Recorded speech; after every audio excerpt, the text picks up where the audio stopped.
Hello friends, नमस्ते। आप सबका स्वागत है आपके अपने चैनल कथा साहित्य दर्पण में, जहां हमने प्रारंभ किया है यशपाल जी का प्रसिद्ध ऐतिहासिक उपन्यास दिव्या।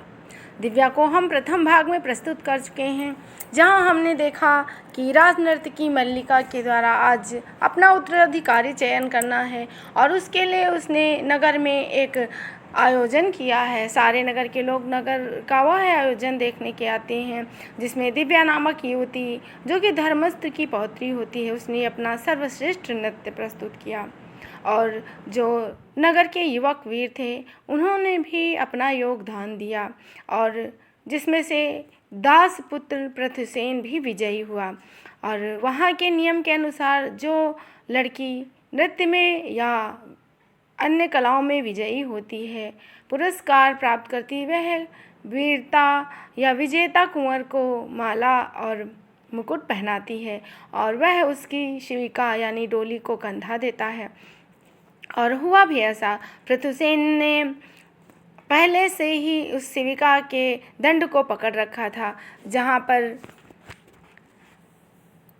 सब लोगों ने उसका विरोध किया, और अभिजात्य कुल के लड़कों ने उसका विरोध किया और कहा, एक दास पुत्र को अभिजात कुल के बच्चों के साथ शिविका में कंधा लगाने का कोई अधिकार नहीं है। जिस पर पृथुसेन ने अपना खड्ग निकाल लिया और कहा, मेरा परिचय मेरा खड्ग देगा। और पृथुसेन को यह बात बहुत बुरी लगी। कुमार पृथुसेन घायल व्याघ्र के समान क्रोध से कांप रहा था और अपने अश्रु रक्षक के समीप खड़ा रहा। हृदय में प्रज्वलित क्रोध की अग्नि धुआं मस्तिष्क में घुट जाने के कारण बहुत ही दुखी था। जन्म का अपराध, योग्य होते हुए भी यदि वह दास पुत्र है तो इसमें उसकी क्या गलती? वह अभिजात कुल के बच्चों से ज्यादा योग्यता रखता है। पृथुसेन मन में उबलती घृणा और प्रतिहिंसा के लिए मार्ग न पा क्रोध से दांत और होंठ दबाए समूह से बसता हुआ अपने प्रसाद को चल पड़ा। आगे के भाग में आज हम धर्मस्थ के प्रसाद को देखते हैं। उस नगर के धर्मस्थ की पुत्री दिव्या है, जो कि आज नर्तकी का सर्वश्रेष्ठ पुरस्कार प्राप्त करती है। प्रसाद के अंदर का वर्णन। मनुष्य समाज समय की नदी के तट पर स्थित वन के समान है। समय की नदी में आने वाले प्लावन से इस वन की उर्वरा भूमि और भी उर्वरा होती रहती है। इसी प्रकार श्रांगल नगर के समाज में परिवर्तन के अनेक प्लावन आए। भावनाओं और अनुभूतियों के उर्वर स्वर भी आए। नगर समाज में और पवित्रता के साथ वह भूमि छोड़ते गए। सांगल के उसी समाज रूपी वन में वयोवृद्ध महापंडित धर्मस्थ देव शर्मा कालांतर में उपस्थित महान वृक्ष के समान थे। उनके केस समश्रु और भ्रकुटी ही नहीं, शरीर के लोम भी श्वेत हो गए थे। समय के साथ उनके शरीर का सत्व शोषण उसे जर्जर कर रहा था, परंतु समय तथा समाज की भूमि से अनुभव का रस ग्रहण करने से उनकी भावना सजग और प्रबल रही। महापंडित के यौवन काल में महाप्रतापी यवनराज मिलिंद ने दुर्धर्ष यवन सेना से मद्र से पौरव वंश के राज्य का उच्छेदन कर अपना साम्राज्य स्थापित किया था। महाराज मिलिंद ने उनके पिता पौरव राज्य के धर्मस्थ महापंडित वागीश शर्मा का स्वर्गवास होने पर पंडित देव शर्मा की विद्वता और बुद्धि के आदर में उन्हें धर्मस्थ का पद प्रदान किया था। वर्णाश्रम धर्म की नीति प्रथा यवन पद्धति का संपुट उन्होंने अनेक वर्षों तक न्याय की व्यवस्था की। महाराज धार्मिक मिलिंद राज्य त्याग प्रवज्ञा ग्रहण कर निर्वाण पथ के पथिक हुए। महाराज मिलिंद के उत्तराधिकारी होने से मद्र में कुलों के गणराज्य की स्थापना हुई और महापंडित देव शर्मा नई परिस्थिति में धर्म स्थान के आसन से न्याय की परिवर्तित भावनाओं के अनुसार व्यवस्था कर रहे थे। महापंडित के 3 पत्नियों से 3 पुत्र उत्पन्न हुए, जिनमें से 2 जीवित रहे। इन दोनों पुत्रों से धर्मस्थ के 4 पौत्र हुए। ज्येष्ठ पुत्र से प्राप्त ज्येष्ठ पौत्र की पत्नी ने एक प्रपौत्री को जन्म दिया। जैसे शुक्ल पक्ष की प्रतिपदा की संध्या में सूर्य का प्रकाश रहते हुए भी नवचंद्र की लेखा का उदय म्लान नहीं होता, उसी प्रकार वह अंकुर क्षीण होकर भी दिव्य चंद्रिका का आश्वासन लिए रहता है। उसी प्रकार धर्मस्थ के पुत्र प्रवर्तकों से संबद्ध और संपन्न कुल में कन्या का जन्म उल्लास का कारण हुआ। उस कन्या के उज्ज्वल भविष्य के विश्वास से उसे दिव्या कहकर पुकारा गया। दिव्या चंद्र की कलाओं की भांति दिनों दिन दीप्यमान होती गई। दुर्भाग्य से दिव्या के पितामह माता पिता तीनों ही किसी दैवीय प्रकोप से व्याधि द्वारा अकाल में ही काल कलवित हो गए। उन तीनों के भाग का स्नेह पाकर दिव्या पितामह के समीप अत्यंत वत्सल हो उठी। बहुदृष्टा उदार महापंडित धर्मस्थ का संपन्न प्रसाद प्राचीर और उद्यानों से वेष्टित था। प्रचुर दास दासियों से सेवित विद्या और संस्कृति का केंद्र था। उस प्रसाद में श्रुति स्मृति दर्शन न्याय तर्क मंथन वर्णाश्रम नीति के पंडितों यमन दार्शनिकों और बौद्ध भिक्षुओं द्वारा मत निर्णय और गोष्ठी के लिए भी निरंतर रहता था, खुला ही रहता था। धर्मस्थ के प्रसाद में सुरा और सुंदरी के व्यसन की अपेक्षा ज्ञान और तर्क का अनुराग अधिक प्रबल था। अतिथि युक्ति और तर्क की लहरों में राज रजत अधरों की स्फटिक के चस्कों में कपिसाइनी सुरा लिए सम्मुख खड़ी श्याम और पिंगल दासियों को भूल जाते। उस ज्ञानमय वातावरण में अंतःपुर आस्थानगार और चतुष्णाण के तोरणों से ताम्र और रजत के पिंजरों से लटक रहे सुख सारिका भी परस्पर होड़ में अनेक सूत्रों और परिभाषाओं का उच्चारण करते रहते थे। कहने का तात्पर्य यह है कि धर्मस्थ का जो महल था वह धार्मिक और शिक्षाप्रद वातावरण से ओतप्रोत थे। वहाँ के तोते और सुख सारिका भी संस्कृत में सूत्रों का वाचन किया करते थे और एक दूसरे से संस्कृत में बात करते थे। महापंडित धर्मस्थ के आस्थान में ज्ञान और कर्मकांड के प्रसंग, श्रुति स्मृति के शब्द प्रमाण और न्याय तर्क का प्रमाण, वेदों के एकमेव द्वितीयम नास्ति और के लिए स्थान था। वहाँ यमन ऋषि प्लातो के प्रतीयमान जगत में परे तर्क प्राप्य ध्रुव सत्य के विमर्श और तथागत के अनात्म कर्मवाद के लिए भी स्थान था। मारिस तक्षशिला से मूर्ति कला का ज्ञान प्राप्त कर सांगल में लौटा। मारिस विप्र समाज का लांछित और तथागत अभिधर्म द्वारा अभिशप्त एक युवक था। धर्मस्थ के न्याय द्वारा 2 बार दंडित होकर मारिस महापंडित के कृपा पात्र था।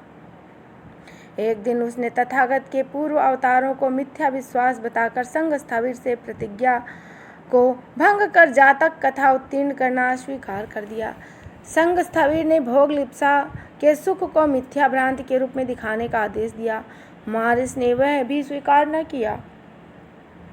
संघ स्थविर द्वारा धर्मस्थान में उपस्थित किए गए प्रतिज्ञा भंग के अभियोग के न्याय में धर्मस्थ ने मारिस को अर्थदंड दिया। स्वभाव से विचारक होने के नाते धर्मस्थ के आस्थान में मारिस का भी निरादर न था। महापंडित को किसी भी वाद के प्रति पूर्ण सत्य का आग्रह न था। न वे किसी वाद को पूर्णतः मिथ्या कहते थे और न ही किसी को सत्य। वेद वचन एकम सद विप्रा बहुधा वदंती ही उनका उदार मत था। इस वातावरण में पोषित होकर दिव्या ज्ञान कला और संस्कृत से उसी प्रकार भीजी हुई थी जैसे कोमल जल से भीजा न रहने पर भी उस जल में ही समाया रहता है कमल। दिव्या की विशेष रुचि संगीत और नृत्य में थी, परंतु वृद्ध पितामह के निरंतर सामीप्य से वह ज्ञान के प्रसंग में भी अबोध न रही। गत राति मधु पर्व उत्सव में विलंब हो जाने के कारण प्रातः दिव्या अपने शयन कक्ष से भी विलंब से निकली। सुखद आलस्य में कभी काम विलंबित गति से हो रहे थे। मध्याह्न से ही उसे ध्यान था कि गत राति कला प्रदर्शन में सम्मान पाने के कारण संध्या समय साधुवाद देने आने वाले अतिथियों की संख्या अधिक होगी। दिव्या को स्मरण हो गया, गत संध्या उसकी शिविका में कंधा देने के गौरव के लिए आचार्य पुत्र रुद्रधीर ने खड्ग खींच ली थी। रुद्रधीर प्रायः ही धर्मस्थ के आस्थानगार में अथवा संध्या के समय समाज में उपस्थित रहते थे। उन्हें आर्य मारिस की उपस्थिति असह्य होती थी। मारिस से उनके तर्क में कटुता आ जाती, तात प्रायः उपेक्षा कर देती। महापितृव्य विष्णु शर्मा मारिस की उच्छृंखलता से विरक्ति का अनुभव कर मौन हो जाते। मारिस उपेक्षापूर्ण अट्टहास कर देता। दिव्या रुद्रधीर और मारिस के द्वंद्व से विरक्ति का अनुभव करती और कौतूहल का भी। आचार्य रुद्रधीर का एक विवाह 2 वर्ष पूर्व हो चुका था, परंतु वे कुमारी दिव्या के प्रति भी अनुरक्त थे। आचार्य कुल के प्रति आदर का भाव होने पर भी दिव्या को रुद्रधीर की द्वितीय पत्नी बनने की कल्पना रुचिकर न हुई।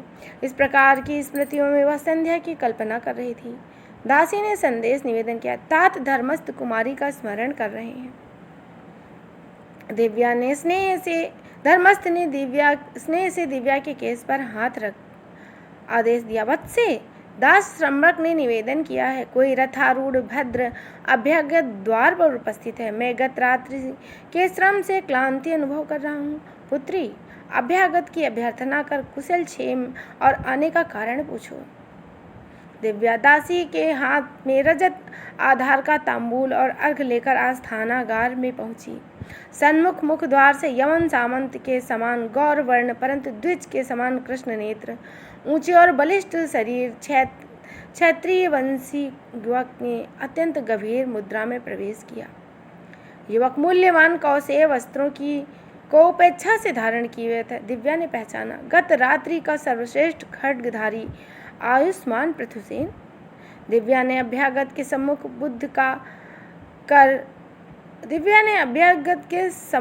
बद्ध कर नासिका तथा सर उठाकर नमस्कार किया। आर्य अस्यताम, और दासी के हाथ से अर्घ आधार ले अतिथि के सम्मुख उपस्थित कर प्रार्थना की, आर्य अर्घ ग्रहण करें।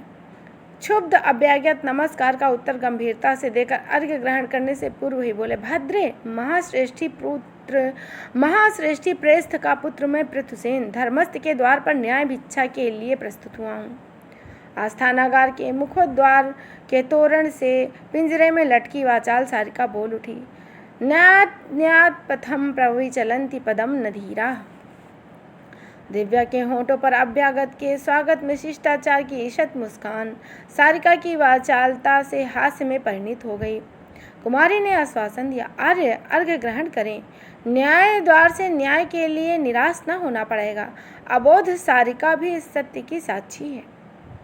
मैं कुमारी के आश्वासन पर विश्वास करता हूँ। विनय से पृथुसेन उत्तर दे कुमारी द्वारा निर्दिष्ट आसन पर बैठकर तांबूल को ले लेते हैं। पहले पान देना सम्मान का विषय माना जाता था। दिव्या समीप बैठकर बोली, तात धर्मस्थ इस समय अस्वस्थ के कारण यदि आर्य के से साक्षात्कार का लाभ न करें तो उन्हें क्षमा करेंगे। पृथुसेन वृद्ध धर्मस्थ के कुशल क्षेम के प्रति मंगल कामना कर संभ्रम से आसन छोड़कर खड़ा हो गया। उसने धर्मस्थ की प्रपौत्री के न्याय आश्वासन के प्रति संतोष प्रकट किया।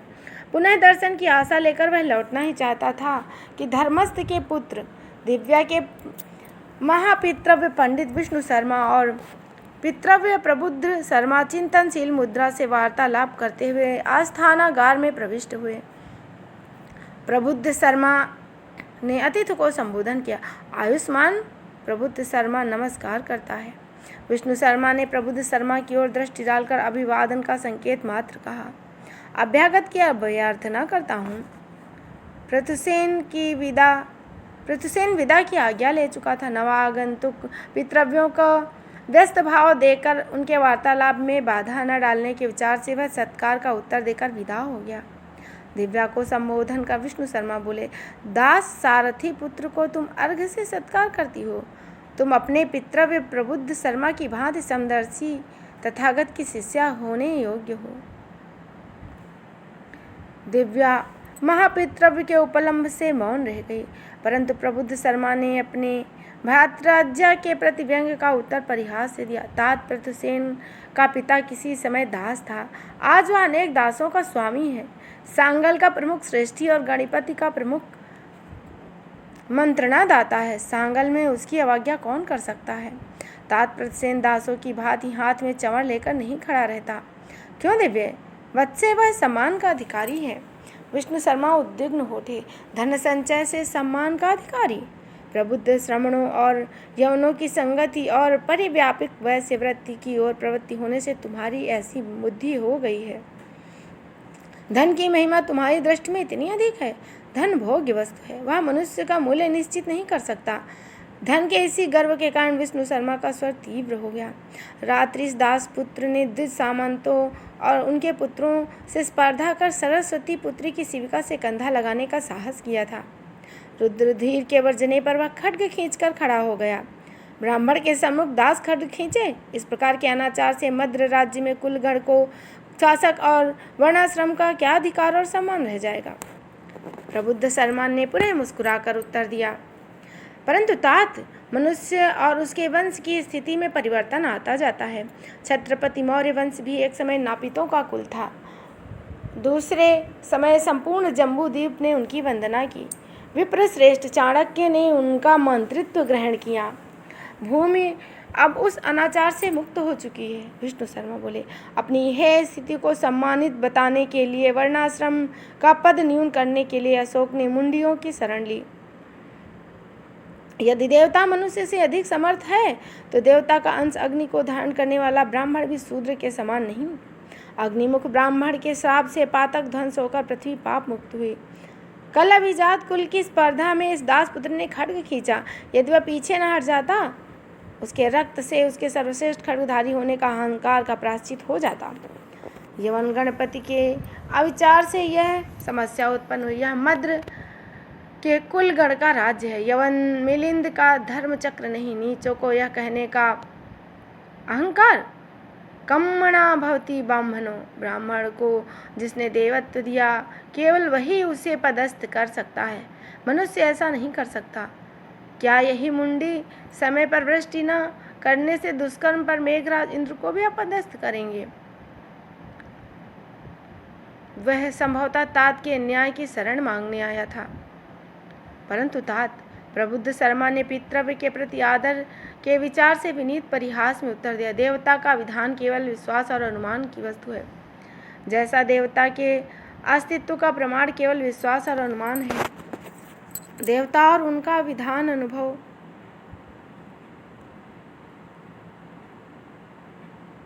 प्रयत्न प्रमाण द्वारा ग्राह्य नहीं, अनुमान अनुभव के आधार पर ही हो सकता है।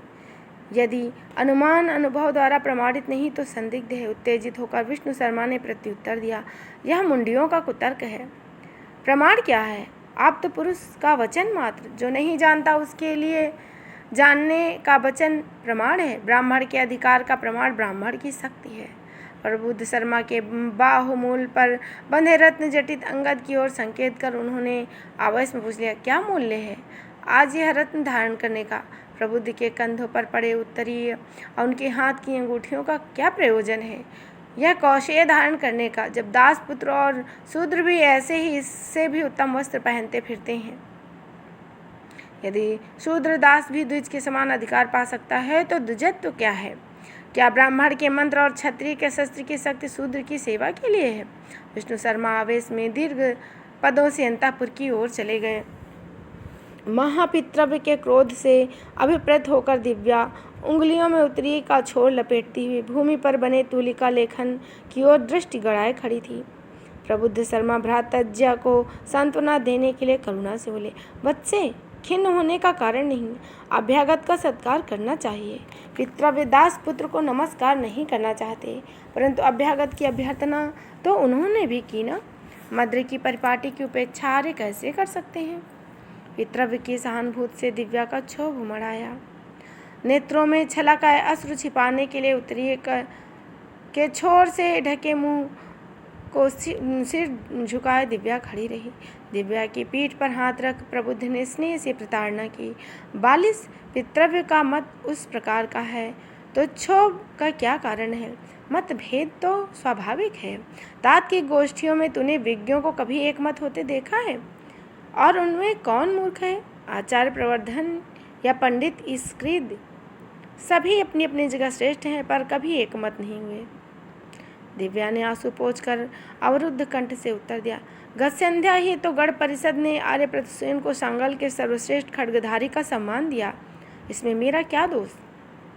हाँ, प्रबुद्ध शर्मा ने कौतुक से समर्थन किया। वह आयुष्मान तुम्हारे प्रति सम्मान प्रदर्शन करने का अवसर पाने के लिए आचार्य पुत्र रुद्रधीर का रक्त बहाने के लिए तत्पर हो गया। तुम उसका आदर न करोगी? भद्रे, मद्र रक्त कृतज्ञ नहीं होता। प्रबुद्ध का बलिष्ठ हाथ अपने दोनों कोमल करों में अनुराग से थाम कर दिव्या ने प्रश्न किया। तात आयुष्मान प्रतिसीन ही वह युवक थे, इसी कारण महापितव्य उनसे खिन्न है। शिविका के ऊपर होने और जनसमूह के उमड़ आने से मैं कुछ जान न पाई।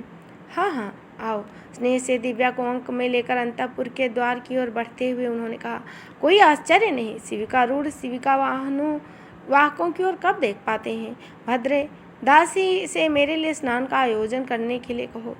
देखो ना, श्वेत से मार्ग की धूल शरीर पर जम गई है।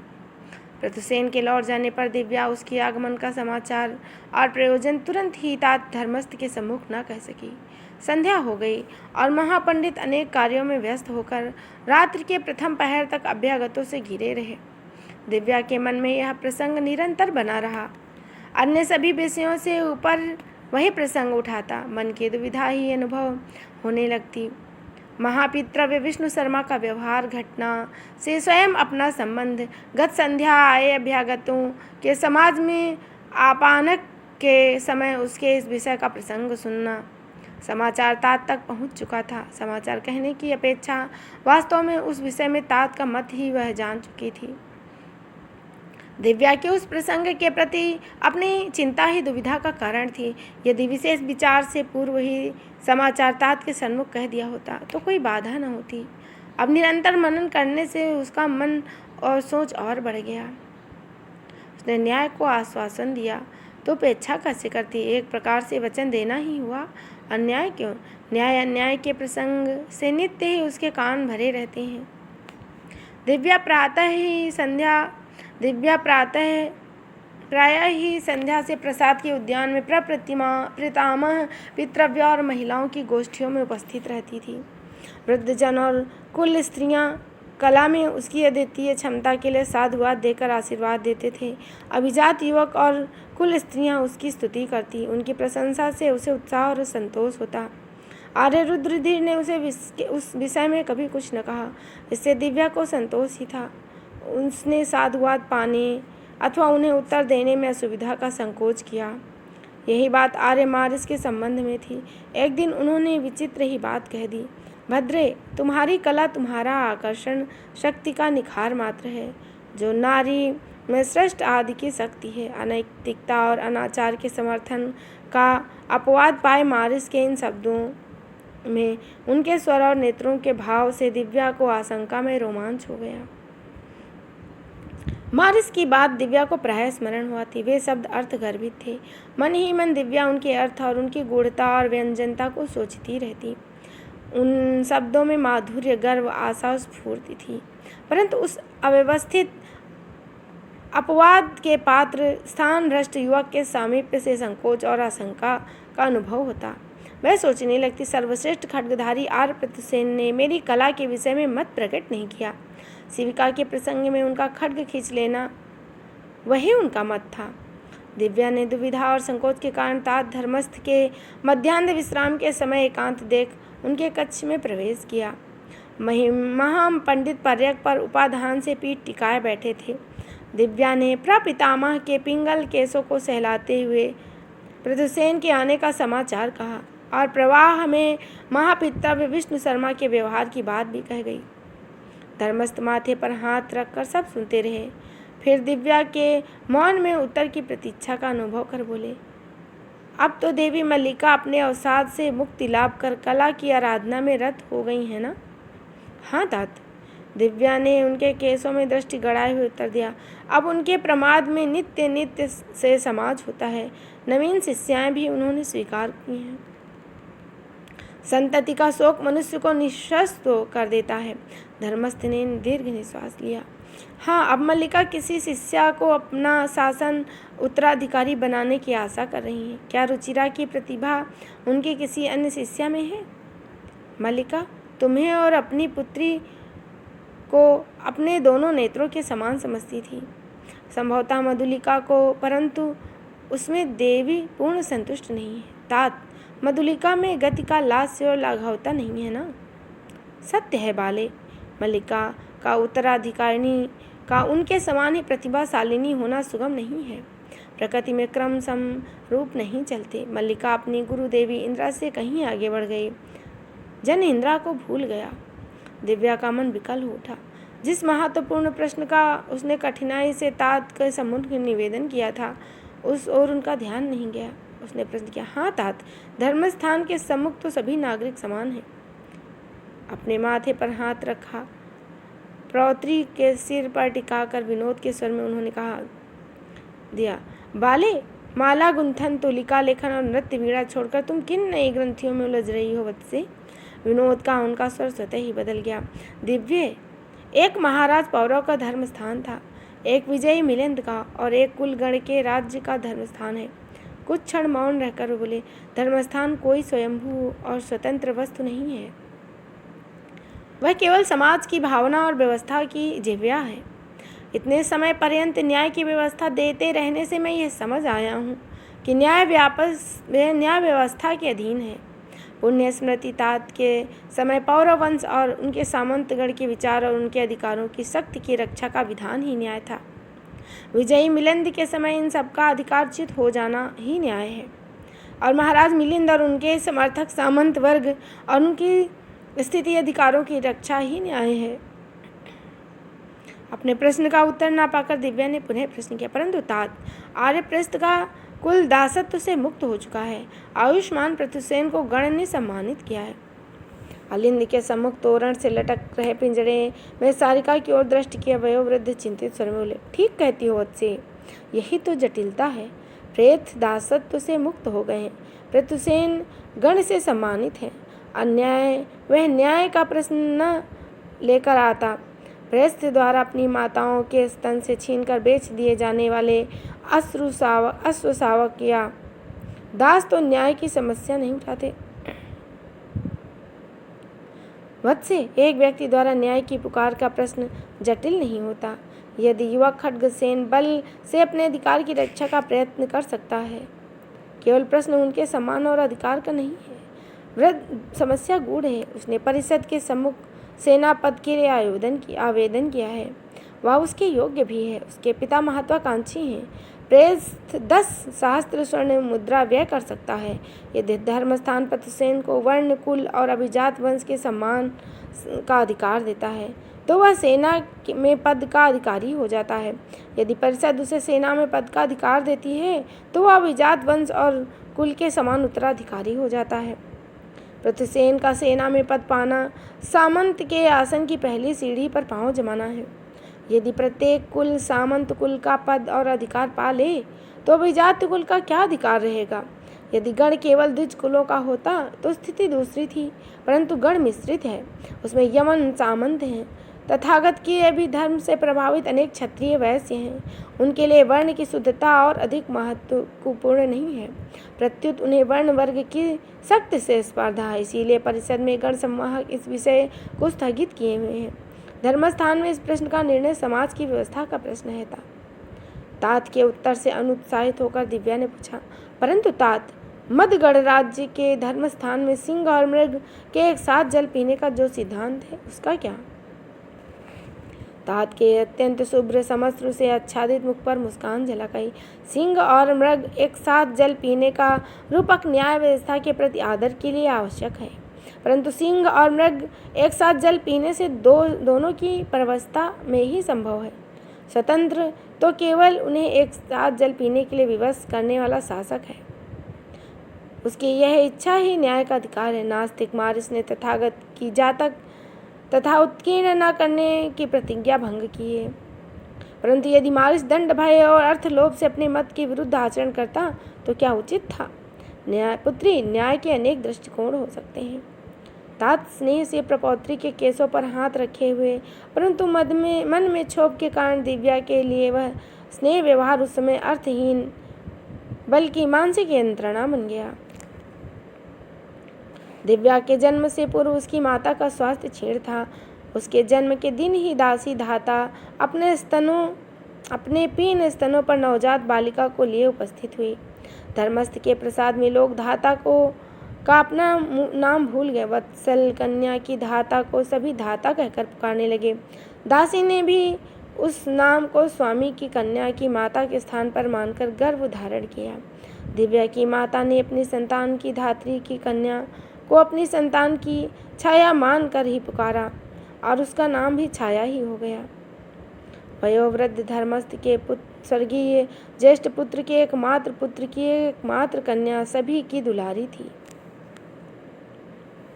सहसा से ही उसकी माता और पिता का देहांत हो जाने से परिवार का अनुराग उसके प्रति और अधिक था। दिव्या अपनी पितामही और धात्री सहित प्रसाद के उसी भाग में रहती थी जिसमें स्वयं धर्मस्थ रहते थे, परंतु दूसरे पितृव्यों के प्रसाद कक्ष में भी उसके लिए वही प्यार और दुलार था। वह तितली की भांति सभी कुंजों में उड़ती फिरती और उसकी धात्री और छाया उसके साथ साथ रहती। 10 वर्ष की आयु तक छाया केवल दिव्या के लिए क्रीड़ा सखी रही। इसके पश्चात छोटी मोटी सरल सेवा के लिए भी उसने कभी इस कक्ष से कभी दूसरे कक्ष में प्रवेश किया। जैसे आकाश में चंद्र की कलाओं की पूर्ति होने से पृथ्वी पर पड़े शिथिल जल में पड़ने वाले चंद्र के बिंब में कलाओं की पूर्ति होती है, वैसे ही दिव्या की छाया ने भी वयस्क होकर यौवन पाया। आकाशगामी चंद्रमा तो स्थिर गंभीर गति से अपनी यात्रा पूर्ण किए जाता था, परंतु थिथिले जल में पड़ता उसका प्रतिबिंब साधारण कारणों से भी क्षुब्ध हो उठता। छाया अंतःपुर में युवा पुरुषों और उनकी युवती पत्नियों की सेवा और अत्यंत सामीप्य से अपने शरीर के विकास और उपयोग से शीघ्र ही परिचित हो गई। एक दिन विनय शर्मा की माता ने छाया को असमय अपने पुत्र के कक्ष में पाकर क्रुद्ध हो उसे सरल सेवा से वंचित करके बावड़ी स्थान में जल लाने का कठिन कार्य सौंप दिया। भाग्य ने रक्षा की। उसके शरीर पर यौवन उन्मत्त होकर निखर आया। मुख पर यौवन का लावण्य था। छाया ने दास नायक बाहुल की दया से आस्थानगार में अतिथियों के सन्मुख मध्य आधार उपस्थित करने की सेवा का कार्य पा लिया। वामनों, कंचुकियों, जर्जर वृद्धों और ईर्षालु दासियों से भरे अंतःपुर के जीवन में आस्थानागार की सेवा कहीं अधिक रुचिकर थी। वही वह चित्र था, स्वच्छंदता थी। दासों का नायक बाहुल छाया के प्रति सहृदय था। छाया का मन आस्थानागार तक जाने के लिए अधीर हो उठता, परंतु ड्योढ़ी पर खड़ी खड्गधारिणी यवनी की मूर्ति स्मरण करने से शरीर का रक्त जम जाता। उसका मन चाहता दास बाहुल के विरह की पीड़ा से व्यथित अपने शरीर को अंतःपुर की विशाल पाषाण भित्तियों से टकरा टकरा कर छिन्न कर दे, सूल से भरी झाड़ियों में अपने शरीर को डाल दे। कई मास तक वह मलिन रही, फिर भाग्य और देवता की इच्छा मानकर सह गई। दिव्या ने सुना पृथुसेन तात के सम्मुख आवेदन के लिए प्रस्तुत हुआ है। वह शील के विचार से उस समय जाकर उनके समीप न बैठ सकी, परंतु मन उत्सुकता और दुविधा से व्याकुल रहा। पृथुसेन से तात विमुख न थे, परंतु उसका अपना मन पृथुसेन से कुछ कहना चाहता था। क्या सो वह स्वयं भी नहीं जानती थी। ऐसा ही कुछ सहानुभूति और सांत्वना के रूप में पृथुसेन कुछ भटका सा, आश्रय की खोज में खिन्न सा जान पड़ता था। दिव्या स्वयं भी कभी उसी प्रकार अनुभव करती थी। तब भरे पूरे प्रसाद में भी सूनेपन में उसका मन नहीं लगता था। उस समय पितृव्यों, पितामही और पितृभाव्यों, भाइयों और बहनों का स्नेह बोझ सा जान पड़ता। तात धर्मस्थ के प्रसाद में अन्य परिचित परिवारों में देवी मल्लिका और वसुमित्रा के यहाँ समाज अपानको और साम्य में सब कहीं दिव्या के सतर्क कान पृथुसेन का नाम, मधु पर्व उत्सव की घटना और परिषद के सम्मुख पृथुसेन के आवेदन को लेकर मातामत का प्रसंग सुनते थे। उसके मन में कांटा सा बैठ गया। परिषद और धर्मस्थ दोनों ही स्थानों पर पृथुसेन के संबंध में विचार स्थगित था। दिव्या के मन में दुविधा रहने के कारण वह संकुचित और शिथिल रहती। वह कहीं भी संतोष न पाती। पितामही इस जीवन की यात्रा पूर्ण कर अपने विश्वास में परलोक के समीप पहुंच रही थी, अत्यंत परलोकाभिमुख हो रही थी। वे निश्चय न कर पाती थी ब्रह्मलोक अधिक श्रेयस्कर होगा या निर्वाण। इसलिए अंत समय जान वे अत्यंत व्यग्रता से दोनों की ही प्राप्ति के लिए याज्ञिकों, पुरोहितों, आहर्तों और भिक्षुओं की कृपा के लिए प्रयत्नशील रहती थी। विशाल और विस्तृत परिवार की चिंता उनके लिए केवल क्षोभ का कारण बनी गई। दासी धाता ने महादेवी का ध्यान दिव्या के शैथिल्य और अनमनस्कता की ओर दिलाया। महादेवी ने कुमारी के विवाह योग्य आयु के प्रति और इस ओर तात धर्मस्थ और दूसरे पितृव्यों की उपेक्षा के प्रति असंतोष प्रकट किया। दिव्या को व्यस्त रखने के लिए अनेक कार्य निर्दिष्ट कर दिए गए। उन्होंने आज्ञा दी, प्रपौत्री दिव्या पाकशाला में विशेष पकवानों का आयोजन करें, अतिथियों के लिए विशेष पुष्पमालाएं गूंथें, तुलिका लेखन करें। छाया को पुनः उसकी सहचरी के रूप में नियत करने का भी उन्होंने आदेश दिया। तो इस तरह हम आज सुनेंगे यहीं तक। इसके अगले भाग को हम पुनः आपके समक्ष प्रस्तुत करेंगे। तब तक के लिए धन्यवाद। जय हिंद, जय हिंदी। और यदि आपका कोई सुझाव है तो आप उसे भी हमें कमेंट के माध्यम से अवश्य बताएं। पुनः आपके समक्ष प्रस्तुत होंगे। तब तक के लिए धन्यवाद।